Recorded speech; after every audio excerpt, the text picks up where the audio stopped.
오늘 말씀을 통해 우리들의 삶 속에 하나님의 임재와 또 하나님의 능력이 공급되는 축복의 삶을 사시기를 주님 이름으로 축원합니다. 아멘. 여러분 각자에게 임하기를 축복합니다. 오늘 말씀의 제목은 그리스도 예수의 약속에 참여한다는 것의 의미입니다. 그리스도 예수의 약속에 참여한다. 그것은 과연 어떤 뜻일까? 오늘 살아가는 우리 모두에게도 그리스도의 약속이 유효하고 능력이 되는가? 이 부분을 오늘 말씀을 통해 함께 확인하는 시간을 갖기를 원합니다. 지난 목요일 저녁 8시경에 제 막내 아들은 난생 처음 신기한 경험을 했습니다.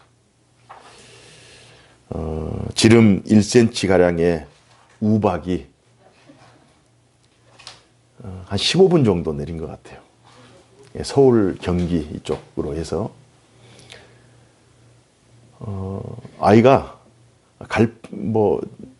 안절부절을 못하는 거예요. 놀래가지고. 저도 서울에서 한 30년 이상을 살았지만 주님이 오시나? 참 그런 광경은 저도 평생 처음이었습니다.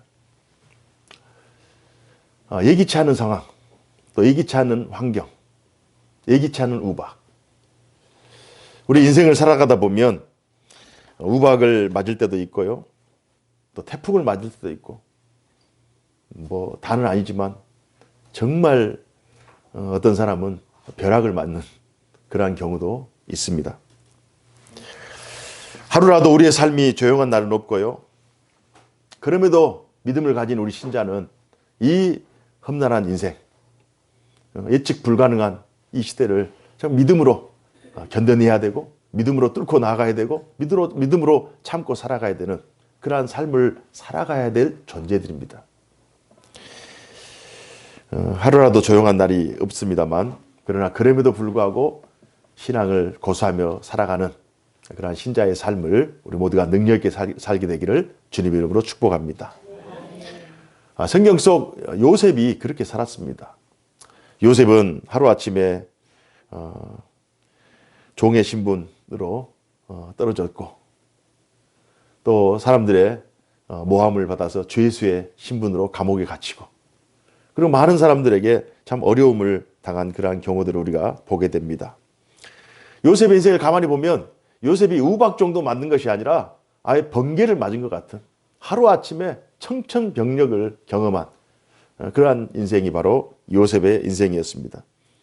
그러나 요셉의 삶을 가만히 살펴보면 창세기 50장이 끝나는 그 시점에 요셉은 자신의 삶은 비록 상황과 여건과 환경이 어려웠지만 그러나 그럼에도 불구하고 언제나 소망을 잃지 않고 희망적이었다. 왜 그럴까요? 그의 마음속에 늘 하나님과 동행했기 때문입니다. 늘 하나님과 함께했기 때문에. 요셉이 자신의 꿈을, 하나님께 주신 꿈을 다 성취한 다음에 오래 떨어졌던 형제들과 함께 만나죠. 이제 이 애굽 총리가 된 요셉의 그 권세 앞에 형들은 자신들이 지은 죄들이 있기 때문에 두려워서 떱니다. 혹시 요셉이 복수하지 않을까? 혹시 요셉이 우리들 죽이지 않을까? 아니면 우리가 요셉에게 힘들게 했던 것처럼 우리를 정말 가혹하게 대하지는 않을까? 염려를 합니다. 그때 요셉이 하는 말이 창세기 50장 19절에서 20절 말씀인데요. 요셉이 그들에게 이르되 두려워하지 마소서, 내가 하나님을 대신하리이까. 내가 하나님을 대신하리이까. 당신들은 나를 해하리 하였으나 하나님은 그것을 선으로 바꾸사 오늘과 같이 많은 백성의 생명을 구원하게 하시려 하셨다고 고백합니다. 당신들은 나를 악하게 되었다.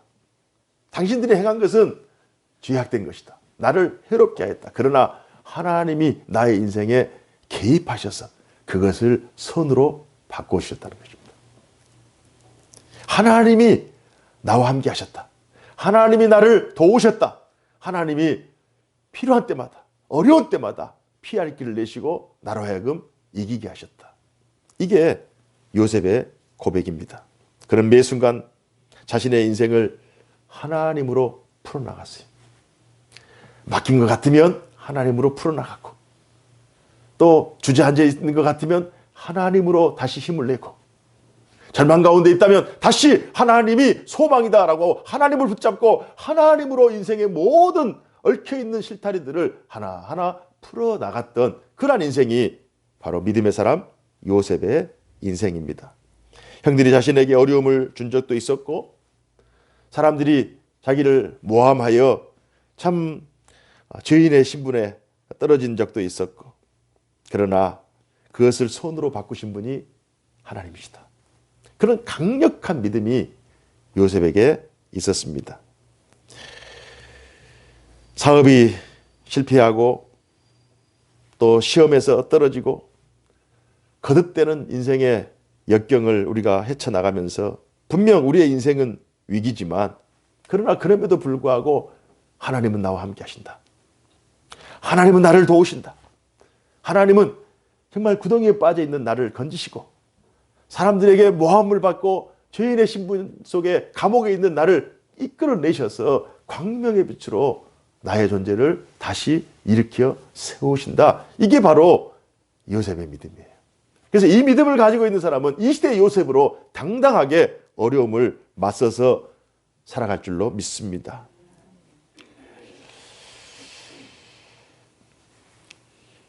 우리들의 삶은 어떤가요? 여러분의 삶은 어떻습니까? 매일매일이 마치 전쟁터 같은 그러한 삶일 것입니다. 아침에 일어나면 싸우다 보면 저녁이에요. 피곤해서 자면 다시 또 싸우러 가야 돼. 또 얻어 터지고 나서 또 저녁에 오면 또 자고 또 다음날 또 싸우러 가고, 하루라도 싸우지 않는 날이 없고 하루라도 전쟁터 같은 그러한 위기를 그냥 넘어간 날이 없어요. 매일매일이 전쟁이지만, 그러나 그럼에도 불구하고 나를 사랑하고 또 나를 아끼시는 분, 그 하나님이 언제나 나와 함께 하신다. 외부의 조건, 외부의 상황, 외부의 환경은 하나님이 나와 함께 하시면 더 이상 문제가 되지 않죠. 내가 얼마나 하나님을 사랑하고 하나님이 얼마나 나와 함께 하시는가, 언제나 함께 하신다라고 하는 이 강력한 믿음이 있으면 외부의 조건, 상황, 환경은 그건 아무것도 아니에요. 우리가 요셉을 통해서도 확인할 수 있잖아요. 어느 연인이 날씨가 좋은 날 데이트를 하러 밖에 나갑니다. 한참 데이트를 하고 있는데 비가 와요. 비가 온다고 해서 그 여인이 그럼 잘 가라 헤어지자 이렇게 헤어지는 여인은 아무도 없을 거예요. 우산이 하나 있으면 하나라도 쓰고 그 사랑하는 여인과 함께 더 오랜 시간을 더 친밀하게 보낼 것입니다. 오히려 비가 오면 이 연인들에게는 그것이 낭만이 되는 거예요. 눈이 오면 그것 또한 낭만이 되는 거예요. 사랑하는 하나님과 함께 걸어가는 그 길이 때로는 해가 비칠 수도 있고 때로는 날씨가 좋을 수도 있어요. 그러나 어떻게 날마다 날씨가 좋을 수 있겠어요? 때로는 날씨가 굽기도 하고 때로는 비가 내리기도 하고 때로는 눈이 오기도 하고, 정말 내가 생각했을 때 오늘은 화창할 것이다 하고 밖에 나갔는데 갑자기 비가 오는 거예요. 그렇다고 해서 주님을 떠나겠어요? 그렇지 않죠. 환경과 상황은 우리가 예측할 수 있는 것이 아니에요. 우리들의 형편과 사정도 마찬가지입니다. 때로는 좋을 수도 있어요. 잘 나갈 때도 있어요. 그러나 예기치 않는 상황, 돌발적인 그런 위기 상황 속에 나락으로 떨어질 때도 있다는 말이에요. 모든 것이 내 계획, 내 뜻대로 되지 않아요. 내 생각대로, 내 계산대로 되지 않아요. 이게 우리의 인생이라고 하는 사실을 어느 정도 이제 인생을 살아본 분들은 충분히 이해하리라고 믿습니다. 그래서 우리가 믿을 것은 상황과 환경이 아닙니다. 우리의 능력과 우리의 조건이 아닙니다. 상황과 조건, 변동하는 이런 조건 상황이 아니라 언제나 마치 정오의 해와 같이 언제나 변함없이 우리를 사랑하시는 그 하나님의 사랑, 그분이 나와 함께 하신다면, 그분이 나와 동행하신다면, 그분이 나의 힘이 되신다면, 능력이 되신다면 나는 어떤 환경 속에서도 넉넉히 이기며 승리할 줄로 믿습니다. 이것이 신자의 고백인 줄로 믿습니다. 그러므로 우리가 신앙생활 하다 보면 비를 맞을 때도 있고 우박을 맞을 때도 있고 눈보라를 겪을 때도 있습니다. 날이 굳은 날에도 비가 오는 날에도 또 눈 오는 날에도 주님과 함께하면 그 사람은 신앙의 낭만을 누리는 거예요. 그래서 중요한 것이 뭐냐? 신자에게는 어려운 상황과 환경을 하나님의 관점으로 바라보는 시각이 중요합니다. 어려운 상황과 환경을 하나님이 풀어주신다. 하나님이 함께 하시면 넉넉히 이길 수 있다라고 하는 하나님의 관점으로 바라보는 것이 중요해요. 저는 구약성경에 민수기 13장, 14장의 내용을 읽어보면 두 부류의 사람이 등장합니다. 한 부류는 10명이나 돼요. 다른 부류는 5분의 1밖에 안 돼. 2명이에요. 이스라엘 백성이 400년 동안 애굽에 종살이 하다가 드디어 하나님께서 출애굽할 수 있는 놀라운 축복을 주시고 하나님이 약속한 젖과 꿀이 흐르는 땅, 약속의 땅을 하나님께서 예비하십니다. 그리고 나서 지도자 모세를 통해 12명의 정탐꾼을 가나안 땅으로 정탐을 보내요. 미리 파송을 합니다. 한 무리는 10명, 한 무리는 2명. 이 12명은 이스라엘 백성들 그 민족 가운데 가장 탁월한 사람들이에요. 식견이 있고 판단력이 있고 해석 능력이 있고 여러 경험이 있고 그 무리들의 우두머리예요. 탁월한 사람들이. 그들이 가나안 땅을 정탐합니다. 10명이 하는 보고는 그렇습니다. 그들이 하는 보고는 정말 다 사실이에요. 팩트예요. 사실이에요. 가니까 너무 땅이 좋아요. 너무 비옥해요. 가니까 과일이라든지 또는 농작물이 너무 탐스러워요. 우리가 살기에 너무 좋아. 하나님께서 이 땅을 우리에게 주셨으니 너무 감사해. 그러나 그럼에도 불구하고 땅은 좋고 환경은 좋지만 그 땅에는 거인들이 살고 있는 거예요. 아낙 족속이라는 족속들이 살고 있어서 우리가 가면 우리는 그들에게 다 죽는다는 거예요. 그걸 보고 온 거예요. 그 보고에는 그들이 거짓말하지 않았어요. 있는 것을 그대로 보고 전달했어요. 자신들이 판단해서 보고합니다. 그러나 그들의 보고에 뭐가 빠졌냐? 하나님이 빠졌어요. 그런데 2명. 여호수아 갈렙의 보고는 어떻습니까? 맞습니다. 저들의 보고가 다 맞습니다. 그 땅은 비옥합니다. 농작물은 풍성합니다. 정말 하나님께서 우리에게 주신 약속의 땅임을 저희들은 확실합니다. 물론 아낙 족속도 있습니다. 그들은 강합니다. 그러나 그럼에도 불구하고 하나님이 우리와 함께 하시면, 하나님이 도우시면 그들은 우리의 밥입니다. 하나님이 도우시면, 하나님이 함께 하시면 그들이 아무리 강할지라도 그들은 우리의 밥, 우리가 먹는 그런 한 끼 음식밖에 되지 않는다는 거예요.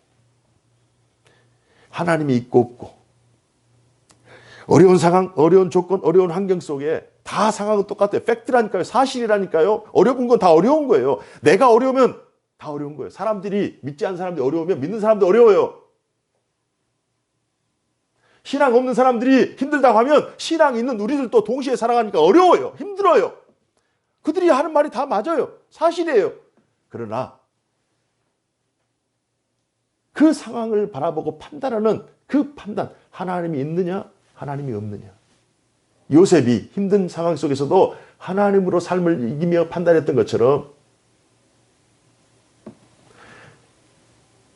500년 후에 이 아브라함의 후손들 여호수아 갈렙, 하나님을 자신들의 인생의 가장 최고의 대장으로 여겼던 이 여호수아 갈렙, 환경은 어렵습니다. 그러나 그럼에도 불구하고 하나님이 함께 하시면 그것들은 다 뛰어넘을 수 있는 장애물이라고 합니다.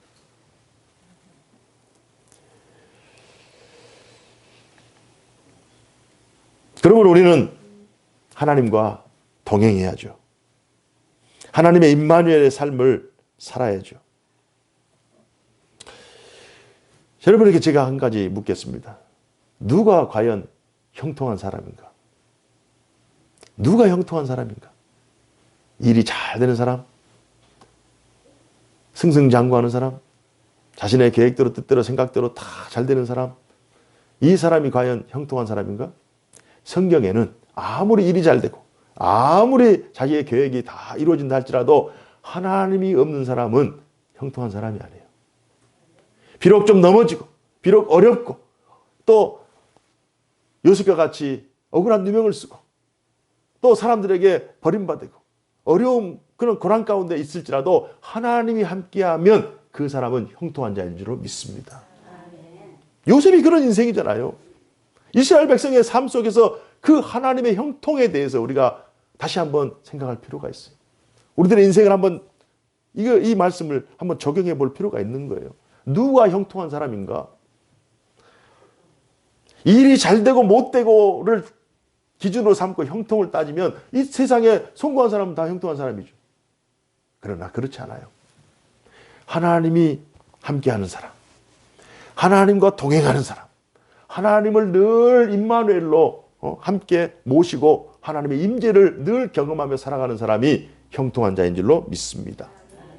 그렇다면 본문에 오늘 에베소 3장 1절에서 6절 이 본문에 하나님과의 동행을 사도 바울은 상속자 혹은 지체 혹은 그리스도 예수의 약속에 참여한 자라고 표현하고 있습니다. 하나님과 동행하는 자,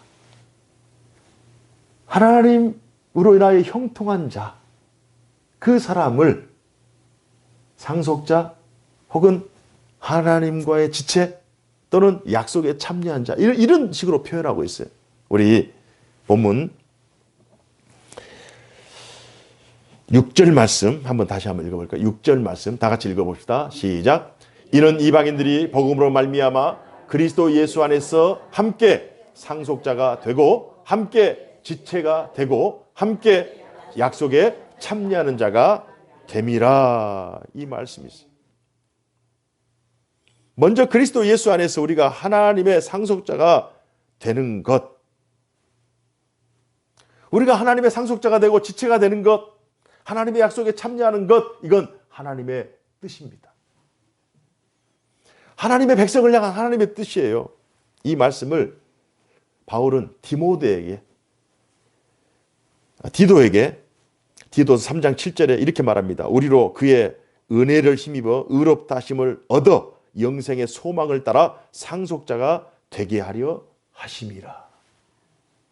우리가 신자들이 하나님의 상속자, 다른 말로 하나님 안에 거하는 하나님의 지체, 다른 말로 하나님이 약속하신 그 약속을 기업으로 받고 늘 하나님과 동행하며 하나님의 임재를 누리며 임마누엘하며 살아가는 것, 이것은 하나님의 뜻이라니까요.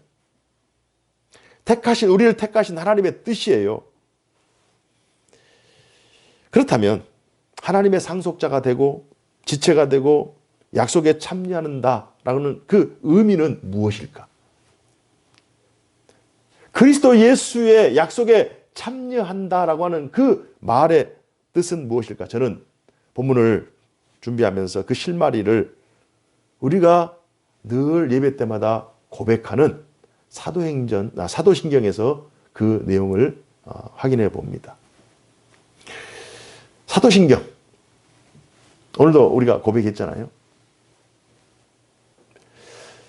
사도신경이 예수님 돌아가신 다음 300년 정도 지난 다음에 콘스탄티노플에서 이제 니케아 회의라고 하는 곳에서 325년입니다. AD 325년에 사도신경을 신앙 고백으로 채택합니다.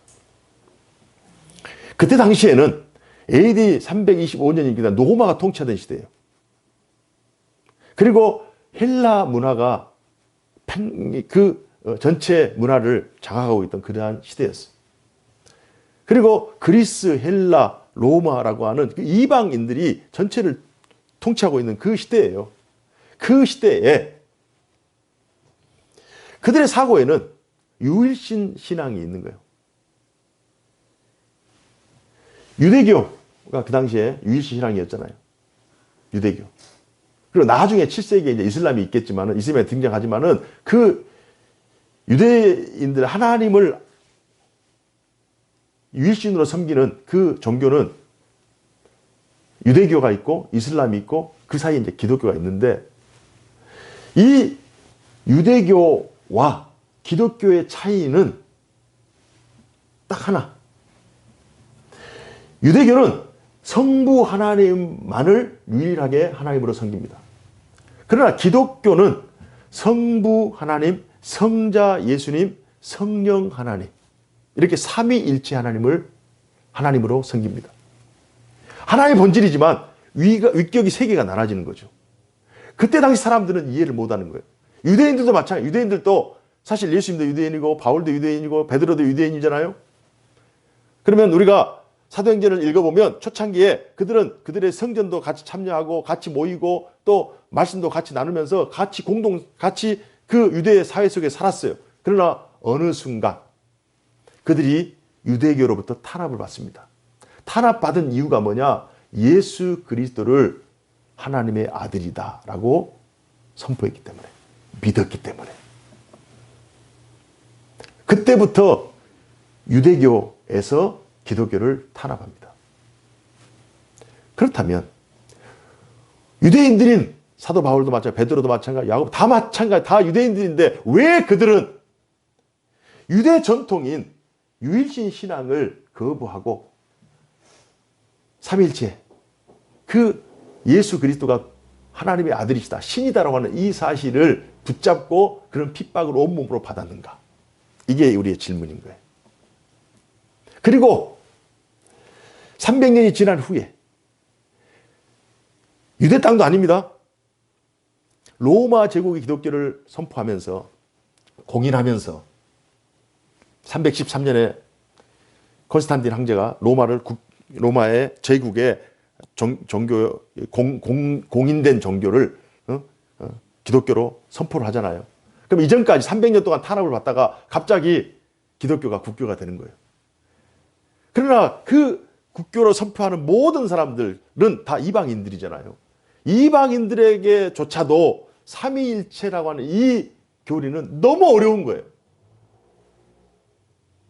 여러분 이해가 됩니까? 삼위일체를 어떻게 설명하냔 말이에요. 물이 있으면 물이 기체가 됐다가 액체가 됐다가 고체가 됐다. 똑같은 물인데 그렇게 설명해도 부족인 거예요. 나무가 있으면 나무 뿌리가 있고 또 드러나는 그 나무 줄기라든지 잎사귀가 있고 나중에 또 열매가 맺잖아요. 우리는 전체를 다 나무라고 하잖아요. 보이지 않지만. 뿌리도 나무고 줄기도 나무고 잎도 나무고 열매도 나무잖아요. 그렇다고 그 삼위일체를 다 설명할 수 있느냐? 이건 삼위일체는 설명될 수 없는 거예요. 그러나 그럼에도 불구하고 그들이 왜 굳이, 그래서 헬라 사람들은 가연설이라고 그래서 그들이 도무지 이해가 안 되니까 어떻게 이해를 시키냐면 그냥 예수님은 이 땅에 오신 것은 확실한데 그냥 육체를 존재는 확실한데 영적인 존재는 확실한데 육체는 그냥 그림자처럼 존재하던, 실제로 존재하지 않고 그냥 그림자처럼 존재하던 분이다. 이렇게 해서 가연설을 주장하는 사람도 있어요. 그래서 이 삼위일체 교리가 너무 어려워요. 그러나 그럼에도 불구하고 삼위일체 교리가 325년 니케아에 의해서 사도신경으로 채택될 수밖에 없는 강력한 이유는 다시 300년 전으로 돌아와서 예수님께서 복음을 전했던 당시에 예수님을 만났던 수많은 사람들이 나사렛 예수를 만나요. 그런데 나사렛 예수가 구약에서 선지자들을 통해서 예언한 그 메시아다라고 하는 그 사실을 예수님의 사역을 통해서, 삶을 통해서 확인한 거예요. 그래서 예수가 그리스도가 된 거예요. 그리스도는 하나님의 기름을 부은 자예요. 그리스도는 우리의 모든 인류의 죄를 위해서 하나님께서 예비하신 하나님의 어린 양이에요. 하나님과 멀리 떨어진 우리의 관계를 다시 회복시키는 화목제물이 되는 거예요. 이 사실을 예수님 당시 예수님의 제자들이 예수님에게 확인한 거예요.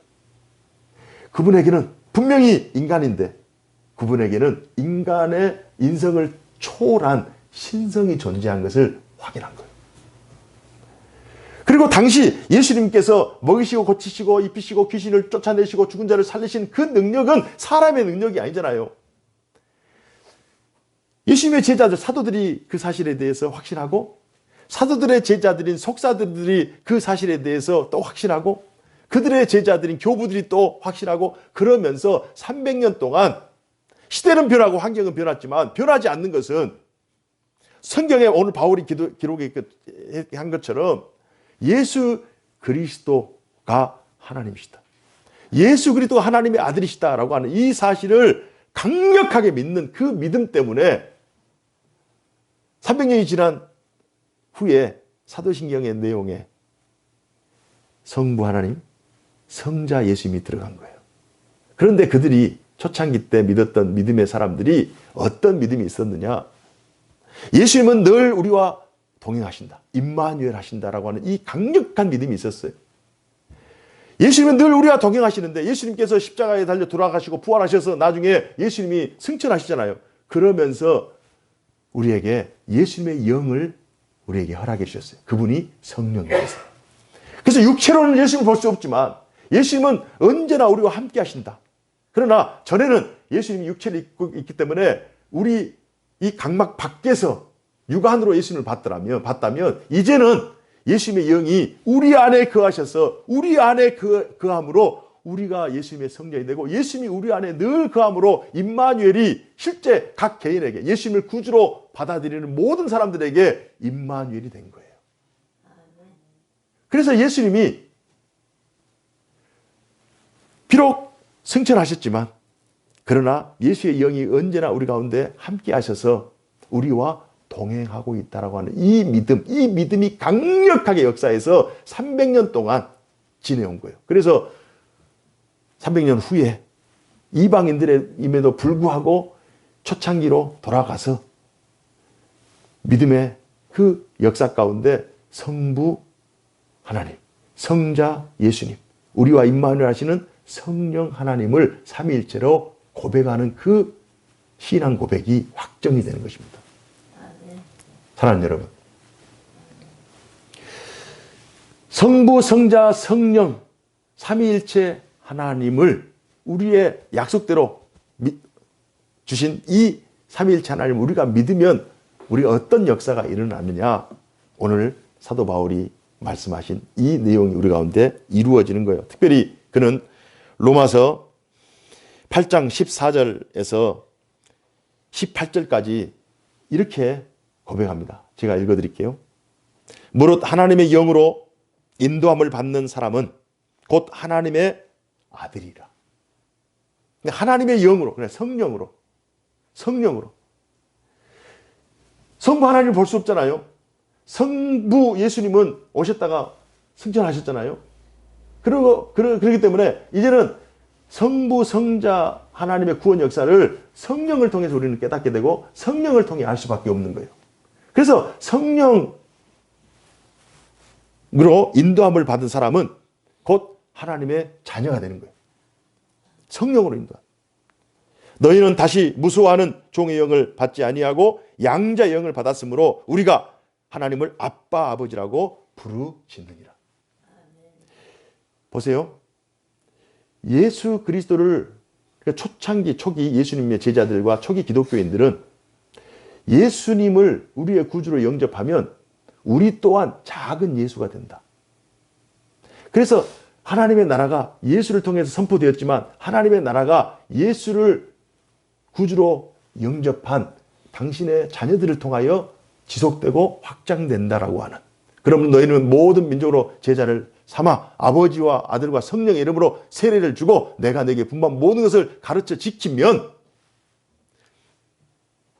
하나님의 나라가 우리 가운데 임하고 하나님의 영이 우리 가운데 늘 임재하면서 우리가 예배 드릴 때 하나님의 임재를 경험한 것처럼 그 임재 안에 우리가 들어갈 수 있다라고 하는 그 강력한 믿음이 있었던 거예요. 그래서 사도 바울이 이렇게 고백하는 거예요. 너희들이 성령의 인도하심을 받고 성령의 도우심을 통해서 하나님을 아빠 아버지라고 부를 수 있다. 하나님을 아버지라고 부를 수 있는 분은 이 세상에 예수 그리스도밖에 없어요. 예수 그리스도만이 하나님을 아버지라고 불러요. 그래서 예수님의 제명이 뭐예요? 신성모독주잖아요. 어떻게 하나님을 아버지라고 부르냐? 그러나 우리는 다 하나님을 지금 아버지라고 부르지 하나님 아저씨라고 부르는 사람 하나도 없어요. 하나님을 아저씨라고 부르는 사람 없어요. 다 아버지라고 부르죠. 이상합니까? 제 설명이 이상한가요?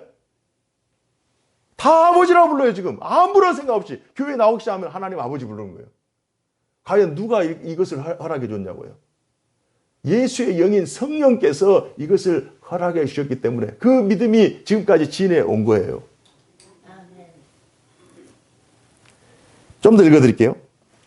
로마서 8장 16절 성령이 친히 우리의 영과 더불어 우리가 하나님의 자녀인 것을 증언하시나니. 우리가 하나님의 자녀인 것을 증언하는 거예요. 성령이 증인이 내는 거예요. 성령이 보증하는 거예요. 자녀이면 또한 상속자, 곧 하나님의 상속자요 그리스도와 함께한 상속자다. 상속자가 누구예요? 상속자. 부모의 기업을 유업으로 받는 거잖아요. 예수 그리스도께서 성부 하나님의 기업을 예수님이 받으시잖아요. 그런데 그 기업을 누가 받아요? 성도들이. 여러분과 제가 그것을 상속자로 받는 거예요. 이보다 더 놀라운 축복이 어디 있는 거예요. 우리가 그와 함께 영광을 받기 위하여 고난도 함께 받아야 할 것이니라. 생각하건대 현재의 고난은 장차 우리에게 나타날 영광과 비교할 수 없도다. 우리가 하나님의 그리스도 예수의 약속에 참여한다라고 하는 것은 우리가 하나님의 영광에 참여하고 또 하나님의 나라에 참여하고 하나님의 기업을 우리가 상속받는 상속자가 된다는 거예요. 무엇으로요? 믿음으로. 믿음으로. 예수 그리스도가 하나님의 아들이시고 예수 그리스도가 내 죄를 용서했고 여러분 단순히 우리의 구원론이 우리의 죄가 단순히 있고 없고 사라지고 용서받고 사죄의 은총 이걸 떠나서 하나님의 임재, 하나님의 자녀, 하나님의 권속이 되었다라고 하는 이 소속감이 얼마나 큰 영예요, 명예요, 자랑인가. 아멘. 단순히 죄가 있고 없고 문제가 아니라 우리가 하나님의 상속자가 됐다니까요. 하나님의 지체가 됐다니까요. 하나님의 약속에 참여한 자가 됐다니까요. 이거보다 더 큰 영광이 어디 있어요. 저는 여러분들이 이 영광을 누리며 이 축복을 정말 세상 살아가는 날 동안 자랑으로 알고 기업으로 알고 명예로 알고 살아가기를 주님 이름으로 축복합니다. 그러므로 그리스도 예수의 약속에 참여한다는 의미는 비록 우리들의 삶에 비바람이 불고 우박이 내리고 번개가 내려치는 그러한 변화무쌍한 삶을 살아간다 할지라도 환경만을 보지 마시고 어려운 상황만을 보지 마시고 하나님은 우리와 늘 함께 하셔서 그것들을 견디게 하시고 그것들을 이기게 하시고 끝내 승리하게 하실 줄로 믿습니다. 이게 야곱의 믿음이고 이게 바울의 믿음이에요. 이게 약속에 참여하는 약속을 우리에게 주신 하나님의 의도요 하나님의 뜻입니다.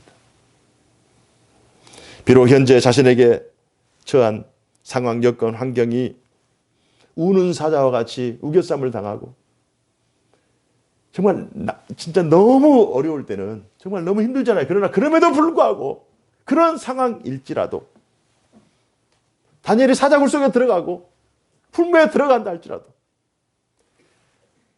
늘 임마누엘로 임재하시는 성령의 능력, 그 능력으로 삶을 이기며 승리하는 하나님 안에서 정말 복된 인생,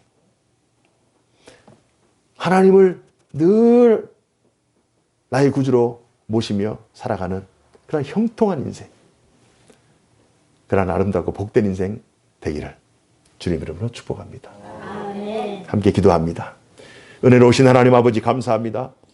오늘도 저희들을 사랑하여 주셔서 그리스도 예수께 께서 우리에게 약속하신 그 약속에 참여한 자들로 저희들을 구별하여 주시니 감사합니다. 우리가 믿음으로 주 예수 그리스도가 우리의 구주이시며 성부 하나님이 우리의 유일한 하나님이시고 성령의 도우심과 성령의 역사하심으로 우리가 이 놀라운 구원의 은총에 참여한 자들 되었사오니 이것을 우리의 자랑으로 알고 명예로 알고 우리의 찬송의 내용으로 알고 하나님께 더 크게 영광 돌리는 저희들 되게 하여 주옵소서. 현실의 삶이 내 계획대로 내 뜻대로 내 생각대로 되지 않는다고 하여 낙심하거나 절망하지 않고 그런 상황일수록 하나님은 나를 도우신다. 하나님은 합력하여 선을 이루신다. 하나님께서 나의 삶을 풀어주실 것이다. 하나님과 함께하면 어떤 어려움도 이길 수 있다고 하는 강력한 믿음으로 삶을 이기며 승리하는 우리 모두 되게 하여 주옵소서. 주님 우리를 도와주시옵소서. 우리와 함께하여 주옵소서. 성도들의 기도에 응답하여 주시옵소서. 주 예수 그리스도 이름으로 기도하옵나이다. 아멘.